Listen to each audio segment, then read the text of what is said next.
Bueno, vamos a retomar. Listo.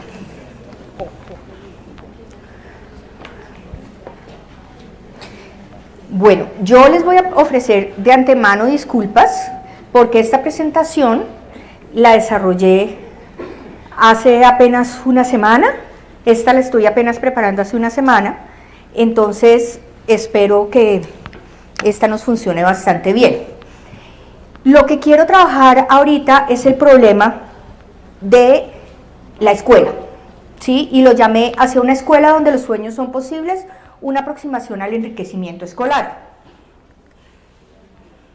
Entonces quisiera que ustedes, ya que tienen en qué escribir, la gran mayoría debieron recibir una hojita, y si no recibieron una hojita, en el lado de atrás del programa o en algún lugar, yo quisiera que escribieran algo que a ustedes les gustaría aprender, ¿sí? Muchísimo, muchísimo, que siempre han dicho, ay, yo debería aprender a hacer esto, o aprender esto, o hacer tal cosa, pero por cuestiones de tiempo, no por cuestiones de plata, ¿sí? O sea, no, por cuestiones de tiempo no lo han hecho. Ah, es que yo quería ser astronauta, no, esa no cuenta, ¿sí? Sí, porque eso no es solo cuestiones de tiempo, hay un montón de cosas involucradas. Pero que ustedes dirían, ah, qué machera hacer eso. O sea, piensen, por ejemplo, yo con mis dibujos. Eso es algo que me apasiona y yo no lo había hecho porque pues por tiempo no se podía. Algo que ustedes han querido aprender, pero así que ustedes dicen, uy, yo quisiera aprender hablar pakistaní, no sé, pero es que no he tenido el tiempo. ¿Listo? Y si tuvieran que aprender eso, o sea, o dijeran, pues voy a aprenderlo, le voy a sacar el tiempo, ¿cómo harían? A ver, ¿cuál sería el plan? Algo que pudieran aprender o empezar a aprender dedicándole a la semana unas 2, 3 horitas sagradas, pero solo 2, 3 horitas, pero que ustedes dijeran, qué maravilla aprenderlo.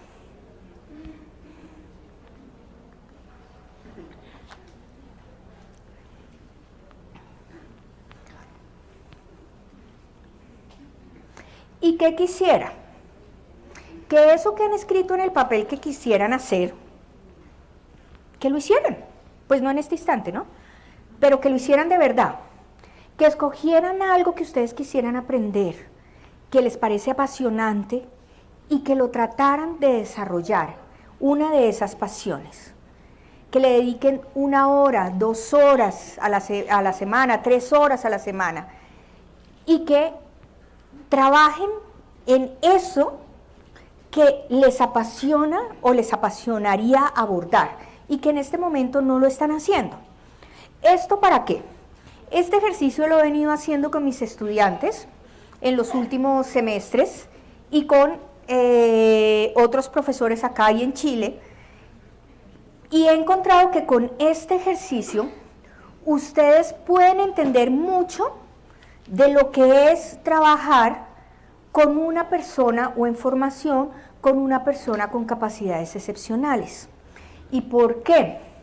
Porque resulta que muchos de los fenómenos que ocurren en el proceso de enseñanza de una persona con capacidades y talentos excepcionales ocurren también cuando usted, o son muy parecidos también, a cuando usted se sienta a aprender por su cuenta algo que le apasiona.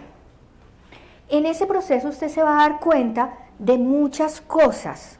Va a poder entender, por ejemplo, por qué cuando tienes a un niño con capacidades excepcionales, de pronto encuentra un problema X y se enfrasca y le da 3 vueltas y empieza casi obsesivamente a darle a ese tema, y todos los días te habla del tema y de un nivel de intensidad que uno dice, ay, ya, párala.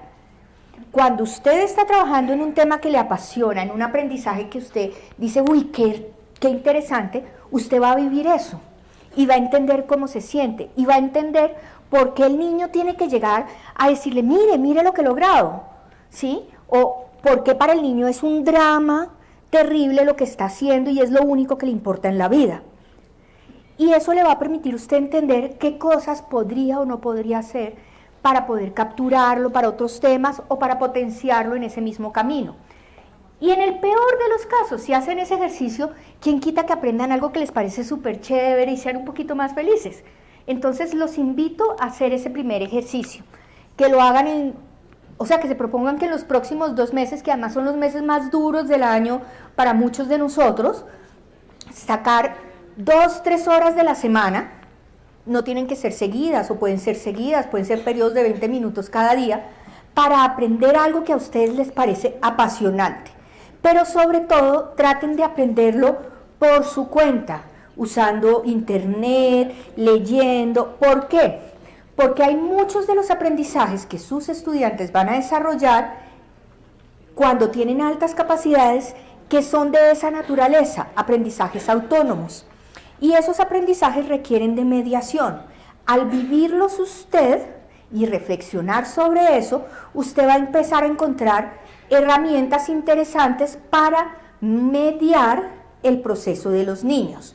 Por ejemplo, en este ejercicio o en un ejercicio parecido, trabajamos con mis estudiantes y tenía una estudiante de maestría que la actividad que decidió hacer fue mandalas y estaba supremamente feliz porque estaba coloreando los mandalas y todas las sesiones llegaba a mostrarme sus nuevas mandalas, pero había un punto en donde yo decía, ve, ella lo está haciendo muy bien, pero yo no veo crecimiento, ¿sí?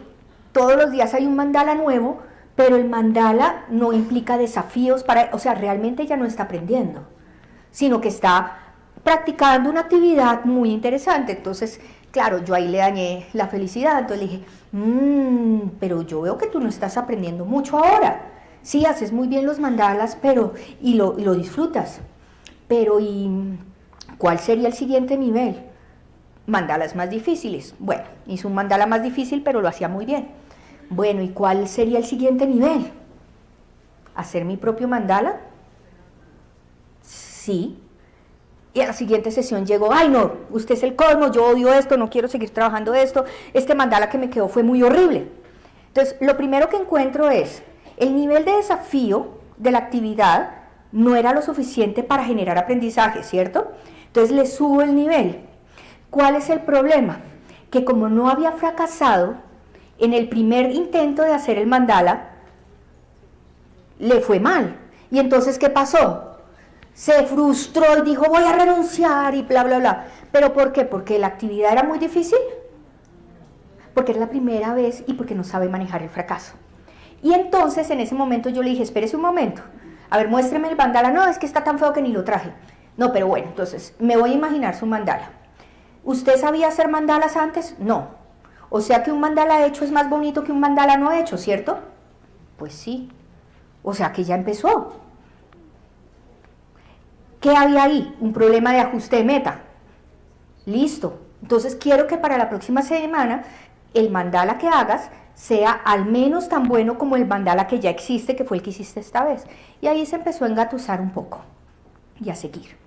¿Sí? Entonces, cosas que son muy importantes. En la escuela muchas veces nuestros chicos con capacidades excepcionales, con talentos excepcionales o cualquier estudiante no encuentran un nivel de desafío apropiado, ¿sí?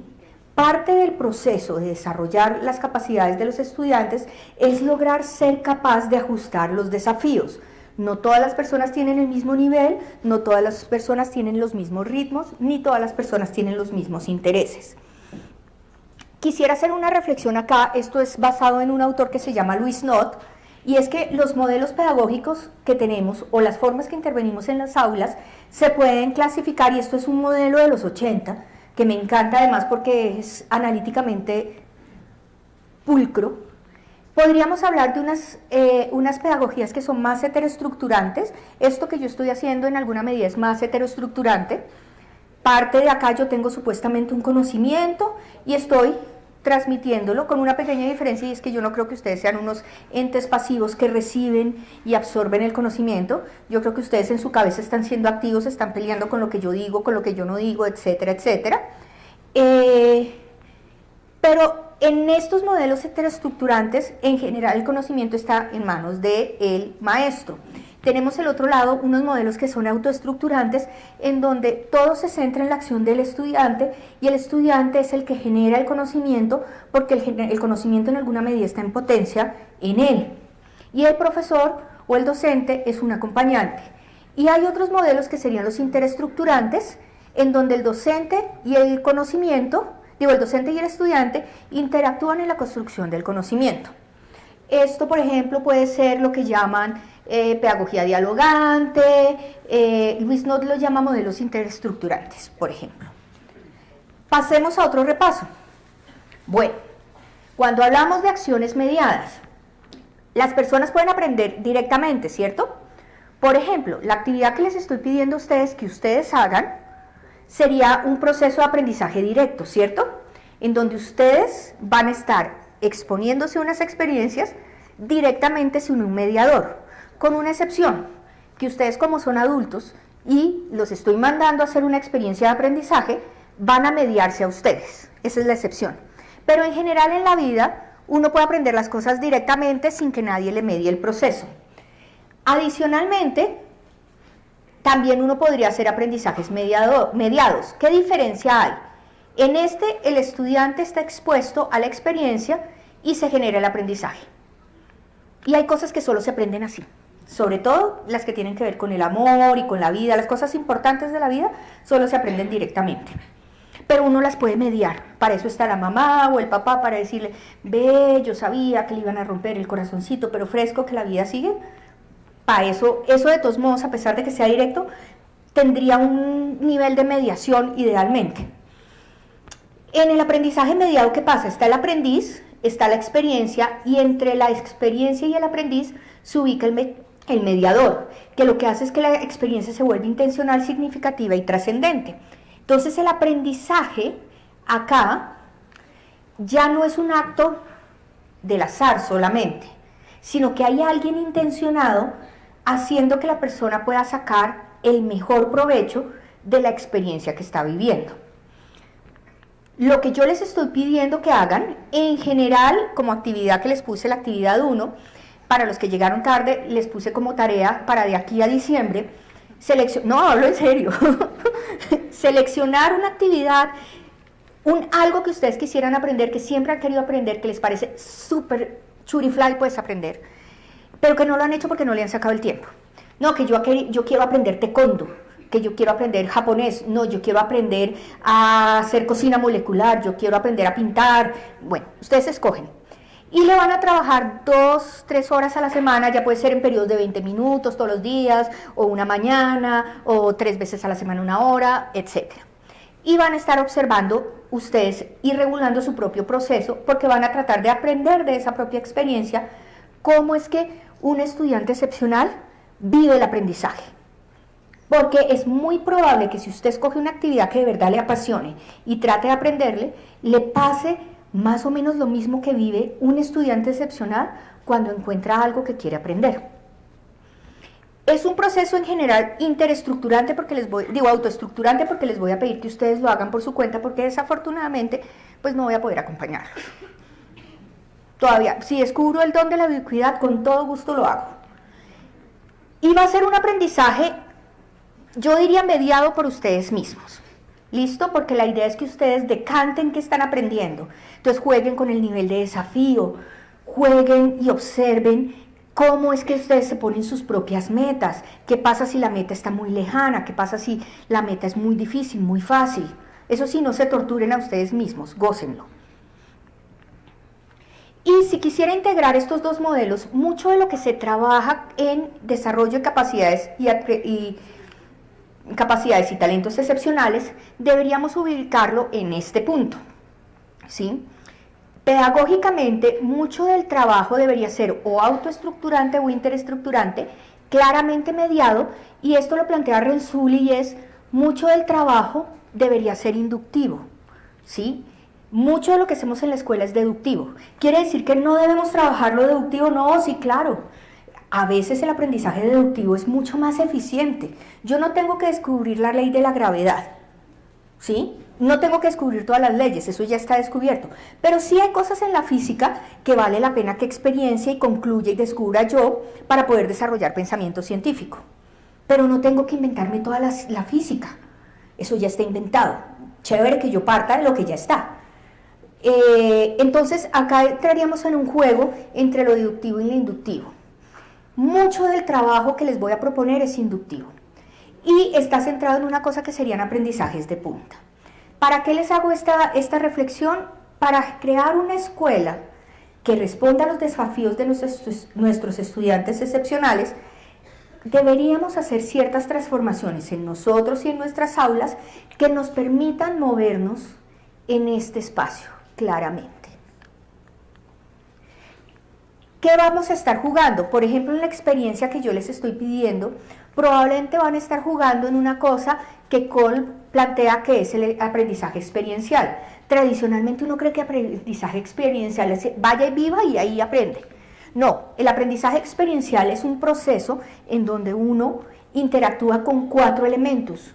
Uno experimenta, observa, abstrae conceptos y trabaja con experiencia concreta. Y va trabajando entre esas. Entonces, si por ejemplo yo voy a aprender a pintar, en algunos momentos voy a experimentar, en algunos momentos voy a ver videos y voy a observar cómo lo hacen otros, en algunos momentos voy a observar experiencias concretas, entonces me voy a ir al café donde están todos los que pintan, en algunos casos voy a sentarme con los libros y voy a ver técnica del color y voy a trabajar con todo eso al tiempo para integrarlo en mis acciones. Entonces, tomando en cuenta esto, yo les voy a hablar, pues este es un modelo bastante ya viejo, diríamos, que sería el modelo de enriquecimiento total de la escuela. ¿Por qué les hablo del modelo de enriquecimiento total de la escuela? Bueno, pues para algunos de ustedes no es un secreto, yo he sido formada por Joseph Renzulli, yo fui a estudiar en Connecticut porque el modelo de él me hacía sentido para la realidad colombiana. Entonces, pues voy a hablar de un modelo que me parece muy interesante. Hay muchos más. Este es uno solo de los tantos. ¿Usted qué es lo que tiene que hacer? Pues estudiar, ver, mirar las fundamentaciones y ver qué le hace sentido para su realidad. ¿Sí? Esto no es una receta mágica. ¿Qué encontró él? Inicialmente él trabajaba con chicos con capacidades excepcionales y desarrolló todo un modelo de enriquecimiento para trabajar con ellos. Pero de pronto se dio cuenta que cuando todo eso que él hacía se extendía a toda la escuela, había un cambio de calidad en la escuela, ¿sí? Y además la escuela se volvía un espacio incluyente. Tú me preguntabas el problema de ¿y cómo hacemos con los padres? ¿Cómo hacemos con los profesores? No me lo preguntaste, pero el otro lío es con los profesores y usted ¿por qué hace eso distinto para su estudiante? ¿Sí? Pero es que cuando tú creas un ambiente donde los ritmos y las diferencias son reconocidas, los ritmos son respetados, si usted está volando en una cosa te dan espacio para eso, pero si tú estás como sufriendo con algo y te toca ir más lento, también te dan ese espacio, pues estás creando una escuela en donde hay unos valores que permiten la diversidad y la inclusión en sí misma. O sea, lo primero que ustedes tienen que hacer para trabajar esto en la escuela es de verdad fundamentar esos o formar y cultivar esos valores que permiten el respeto de la diversidad. Si no, la inclusión no va a funcionar, ¿sí? No va a funcionar de ninguna forma. Entonces, el modelo básicamente trabaja con lo siguiente y es que hay unas estructuras escolares, hay unos componentes de servicio y unos recursos que uno puede trabajar. ¿Sí? Entonces, uno tiene un currículo regular, uno tiene o podría tener unos grupos de enriquecimiento que en muchos colegios son las academias o son los clubes. ¿Qué otros nombres pueden tener esos grupos? Los centros de interés, las escuelas de formación, que básicamente son momentos en donde los estudiantes se agrupan ya no porque están en un curso o en otro, sino porque hay un interés en una temática específica, pero también hay otro tipo de servicios que uno podría ofrecer. ¿Listo?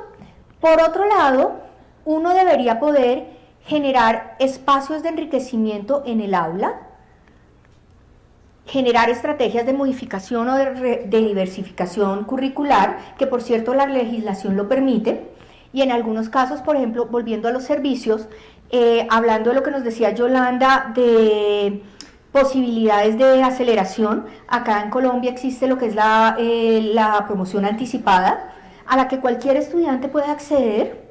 Entonces, en el caso en que uno diga, ¿por qué a este estudiante sí y a otro no? No, pues si él quiere hacerlo, perfecto. No necesariamente lo recomendamos en su caso por esto, pero él tiene todo el derecho de hacerlo en Francalit. Entonces hay diferentes formas. Paralelo habrían unos recursos que podrían ser instrumentos de evaluación, material de entrenamiento de la escuela, material para apoyar al currículo, instrumentos yo llamaría reconocimiento. Este es un sistema computarizado que se llama Renzulli Learning, pero pues podemos utilizar un montón de herramientas que hay en la web que nos pueden ayudar a enriquecer los currículos. ¿Qué cosas? Esto yo ya les conté, les mostré qué era. ¿Qué es lo que uno tendría que hacer? Tomando en cuenta las características de mi estudiante en excepcionalidad, ¿cuál es mi punto de referencia? Si es excepcional frente al curso o frente al país, que son cosas distintas, si su potencial, si su habilidad está en potencial o en desempeño, yo tendría que tomar decisiones de qué tipo de cosas serían las más oportunas. Piensen que la palabra oportunidad, yo creo que tiene que ver con oportuno, es decir, qué es lo apropiado en ese momento, qué es lo que necesita. Entonces hay un montón de cosas que uno puede hacer en la escuela para, que eso es lo que se llama el continuo de servicios, para los diferentes estudiantes. Hay cosas, entonces uno tendría que preguntarse, ¿para quién está dirigida las diferentes oportunidades de desarrollo? ¿Para todos? ¿Para algunos pocos? ¿Para muy poquitos? Y no es un problema de elitismo, sino quién necesita o para quién es oportuno esto. Por ejemplo, un chico que está trabajando apenas mostrando sus primeros pinitos como escritor. Yo le pongo un escritor a trabajar uno a uno con él y es posible que lo achicopale, ¿cierto? Porque es posible que se sienta, ¿cómo es que dice? Amilanado. Pero si tengo ese escritor y el trabajo del escritor es decirle, venga, yo empecé como usted, ¿qué es lo que empezó a hacer usted?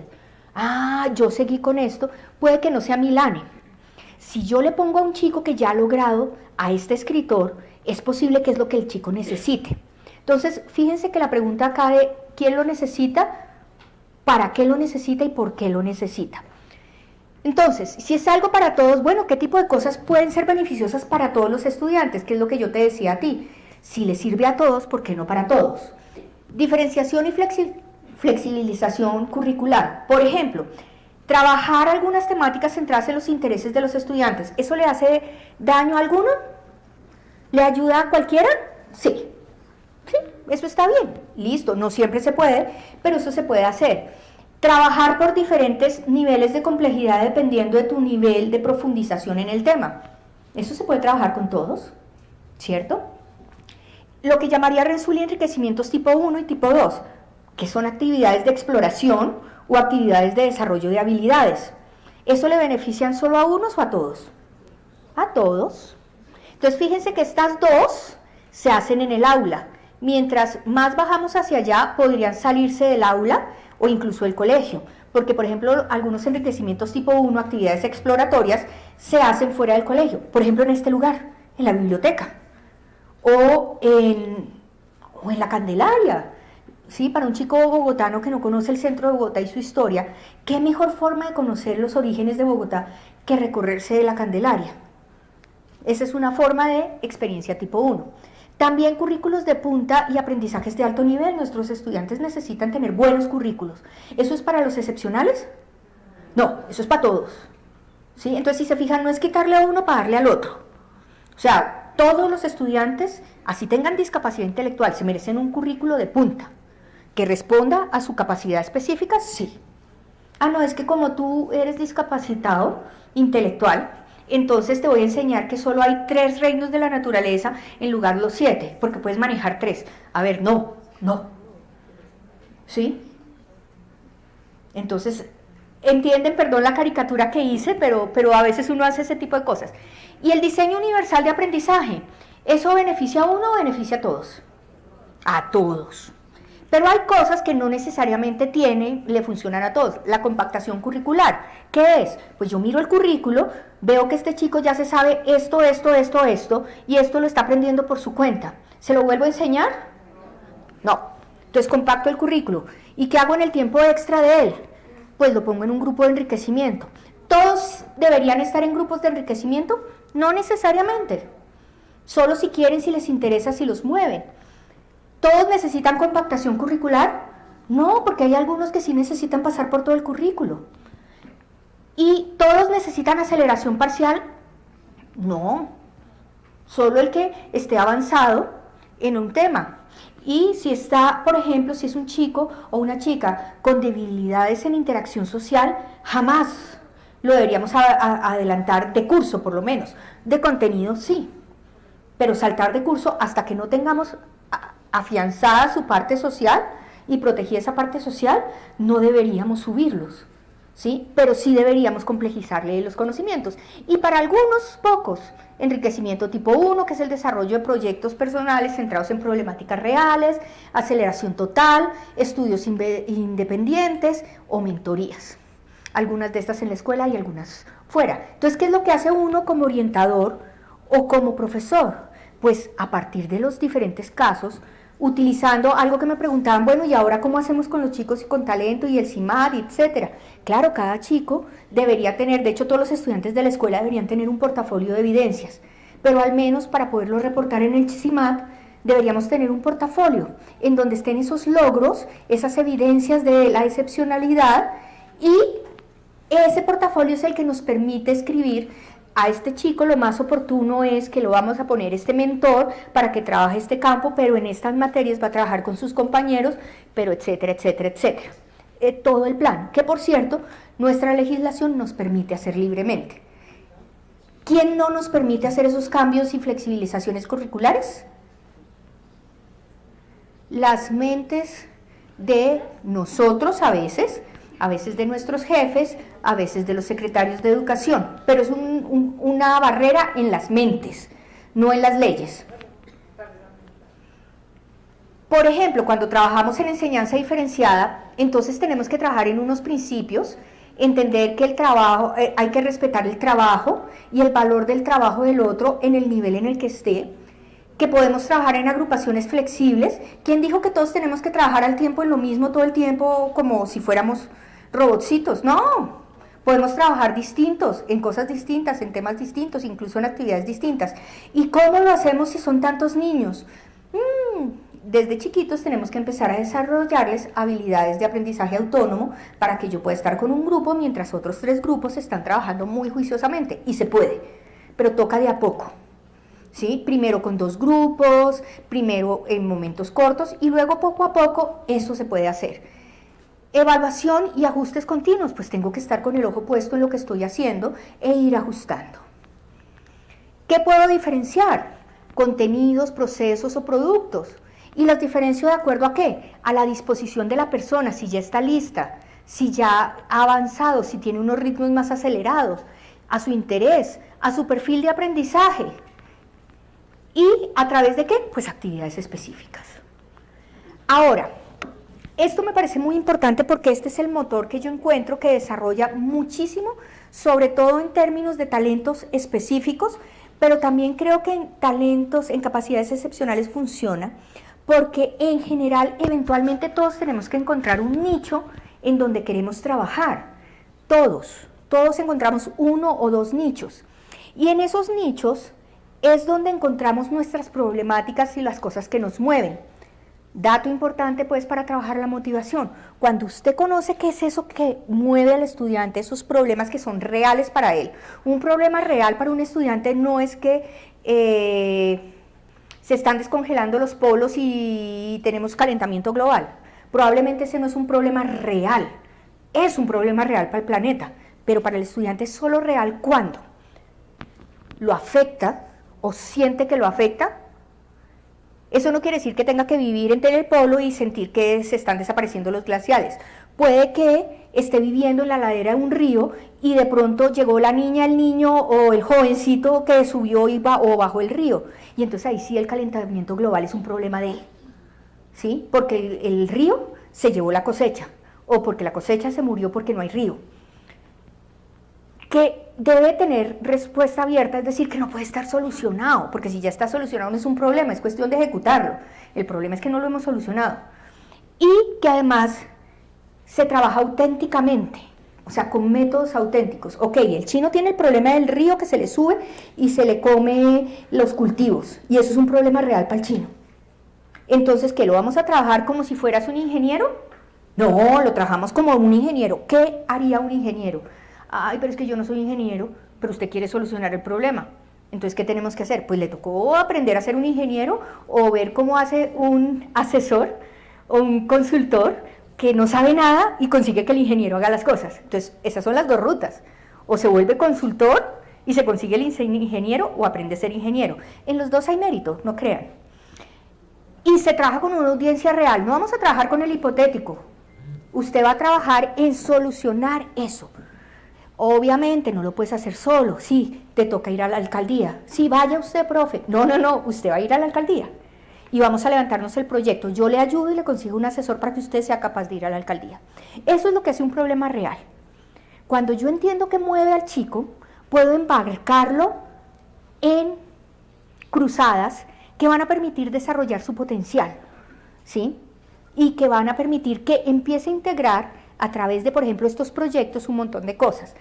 La actividad que yo les estoy poniendo a ustedes que hagan, ¿sí?, es análoga a esta, en términos de que no aborda un problema real, pero sí un interés real. Y el problema que vamos a resolver es que usted va a aprender eso, porque es algo que a usted le apasiona. Y en ese proceso usted va a descubrir muchísimo qué es lo que tiene que vivir un joven cuando quiere resolver un problema real y cómo tiene que hacer ese proceso de aprendizaje. Algo que es muy importante es que esto que les estoy pidiendo que ustedes hagan les va a permitir entender cosas como estas. Calvin, tu mamá y yo vimos tus calificaciones y creemos que podrían haber salido mejor, pero no me gusta la escuela. ¿Por qué no? Sé que te gusta leer, te gusta aprender. Has leído todos los libros de dinosaurio que se han escrito y has aprendido mucho, y leer, aprender es divertido. Sí, entonces ¿por qué no te gusta la escuela? Es que en la escuela no leemos sobre dinosaurios. Y a veces, ¿qué nos cuesta? Si tiene que aprender a leer, pues que lea con dinosaurios, con carros, con las maripositas. Pues es más trabajo para nosotros los maestros, al comienzo. Pero posteriormente nosotros empezamos a automatizar procesos y les pasa como a mí, que cuando yo tengo que preparar una clase, yo automáticamente selecciono un tema, una lectura fácil, mediana, difícil. Tengo plan A, plan B, plan C. Y no es que lo tenga que... No, ya está dentro de mi impronta. ¿Pero por qué? Pues porque llevo 20 años haciéndolo. En los primeros 2 años, 3 años, les juro que no fue así. Fueron muchas trasnochadas y lloradas y salir llorando del salón y todo eso, a todos nos pasa. Pero vale la pena. Entonces, para continuar el ejercicio del enriquecimiento, de verdad quisiera que se hicieran un plan, que ahorita a la hora del almuerzo se sienten 2 minutos cada uno, 3 minutos y se hagan un plan y digan, voy a trabajar en este horario, voy a empezar con esto y con esto, voy a buscar estos materiales, voy a buscar esto. Venga, tómenselo en serio, que lo peor que puede pasar es que lo pasen bueno. De verdad, háganme caso. Eso es lo que yo llamaría un enriquecimiento personal. Déjenme ver si lo tengo acá. No lo puse. ¿Por qué les estoy hablando del enriquecimiento personal? Porque el enriquecimiento personal es una forma de enriquecimiento que podemos utilizar con los estudiantes, pero que solo tiene un objetivo y es fortalecer a la persona. ¿Qué es lo que estoy pidiéndoles a ustedes? También podemos hacer grupos de enriquecimiento. ¿Cuántos de ustedes han pensado en una actividad de arte? Levanten la mano, por favor.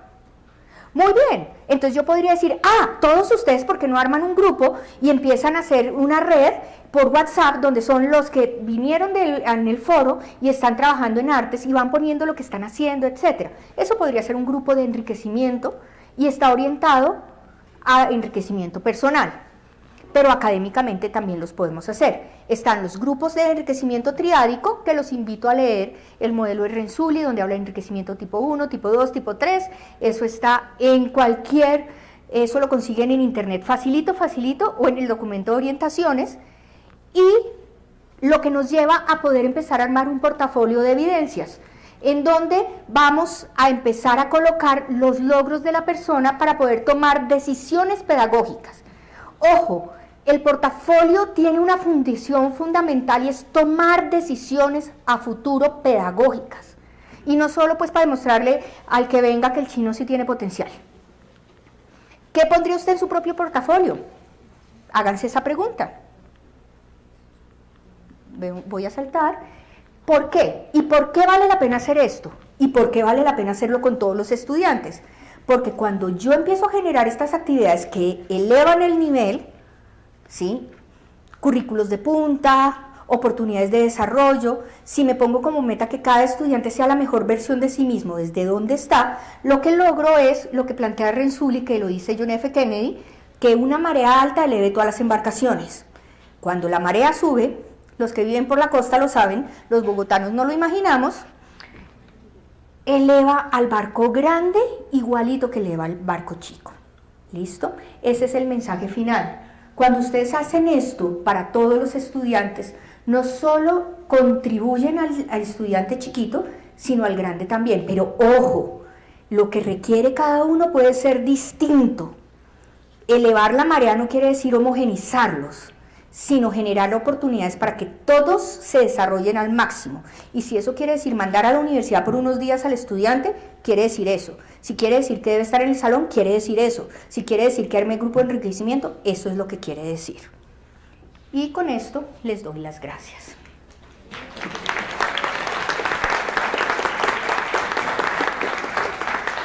Yo soy dificilísima.